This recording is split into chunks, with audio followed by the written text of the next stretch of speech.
आमचं सरकार सत्तेवर आल्यानंतर शेतकऱ्यांचे शेतीपंपांचे संपूर्ण वीज बिल माफ करू, शेतकऱ्यांना सरसकट कर्जमाफी देऊ अशी घोषणाबाजी करणाऱ्या महाविकास आघाडी सरकारच्या या फक्त वल्गना ठरल्या। कारण शेतीपंपाच्या वीज बिल वसुलीचा सपाटा महावितरणने सुरू केलाय। वीज बिल भरा अन्यथा वीज कनेक्शन कट करण्यात येईल अशा धमक्या शेतकऱ्यांना दिल्या जात आहे। ऐन उन्हाळ्याच्या तोंडावर महावितरणाचे पठाणी वसुली सुरू केल्याने शेतकऱ्यांमध्ये प्रचंड असंतोष निर्माण झालाय।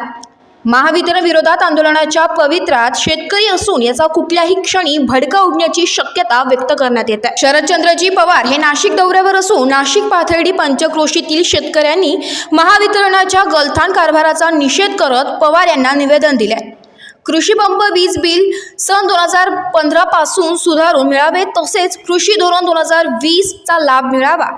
महावितरण कंपनीकडून शेतकऱ्यांना सरासरी इंडेक्स पद्धतीने वीज बिल आकारले जाते।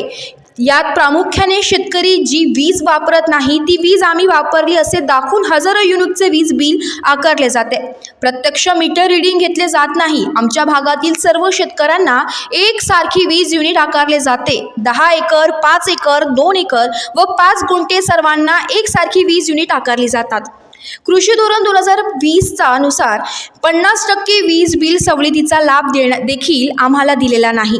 आम्ही पाथर्डी गाव नाशिक या विभागातील 2000 शेतकरी असून वारंवार अर्ज करून देखील आम्हाला सुधारित वीज बिल दिले जात नाहीये।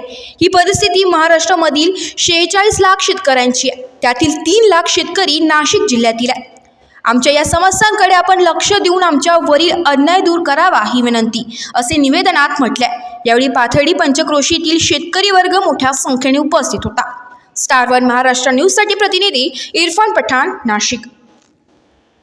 आम्ही पाथर्डी पंचक्रोशीच्या वतीने माननीय पवार साहेबांना इलेक्ट्रिक बोर्डाचं जे निवेदन दिलं त्याच्यामध्ये आम्ही सर्व शेतकऱ्यांनी असं म्हटलं आहे का इलेक्ट्रिक बोर्ड आवाची सव्वा बिल लावतं, वीज मीटर बसवलेले नाही तरी वीज मीटरचे बिल आकारले जातात। यासाठी पूर्ण महाराष्ट्रातून नाही तर सगळं जिल्ह्यातून या गोष्टीला विरोध आहे। म्हणून पवार साहेबांना आम्ही हे निवेदन देण्यात आलं आहे, पंचक्रोशीच्या वतीने निवेदन देण्यात आले।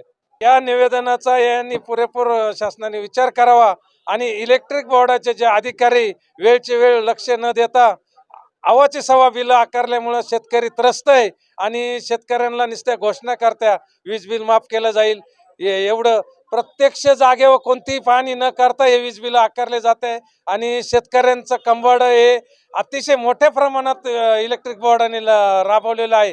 तरी याचा विचार सगळ्यांनी करावा इलेक्ट्रिक बोर्डाने, असं निवेदन आम्ही पवार साहेबांना दिलेलं आहे। नाही या मागण्या मान्य नाही झाल्या तर मोठं आंदोलन आम्ही इलेक्ट्रिक बोर्डावर छेडणार आहे। पाथर्डी पंचक्रोशीच्या वतीने आम्ही पंचक्रोशीच्या वतीने त्र्यंबक कोंबडे, तानाजी गवळी, आमच्या सोसायटीचे चेअरमन खंडूभाऊ धोंगडे, आमचे मोठे भाऊ चंद्रभान कोंबडे, बाबूराव पाटील डेमसे असे पाथर्डी पंचक्रोशीतील सर्व शेतकरी इथं हजर झाले आणि पवार साहेबांना आम्ही निवेदन दिलंय।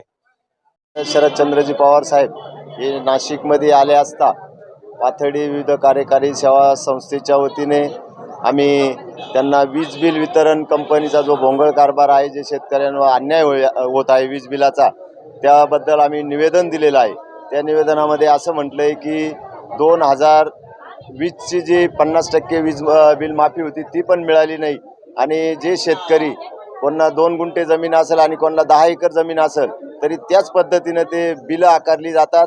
त्यामुळे छोट्या शेतकऱ्यांवर मोठ्या शेतकऱ्यांप्रमाणे अन्याय होतो आणि सर्वांना सरसगट वीज बिलं दिली जातात आणि कोणत्याही प्रकारचं वीज मीटर नसताना शेतकऱ्यांना आव्याच्या डवे बिलं आकारून शेतकऱ्यांची लूट करतात। तरी ही लूट थांबावी यासाठी आम्ही माननीय शरदचंद्र पवार साहेबांना आज याचं निवेदन दिलेलं आहे आणि त्याची त्यांनी योग्य त्या प्रकारे दखल पण घेतली आणि त्याचा पाठपुरावा आम्ही केला। एवढं बोलून थांबतो। आम्ही पाथर्डी पंचक्रोशीच्या वतीने माननीय पवार साहेबांना इलेक्ट्रिक बोर्डाचं जे निवेदन दिलं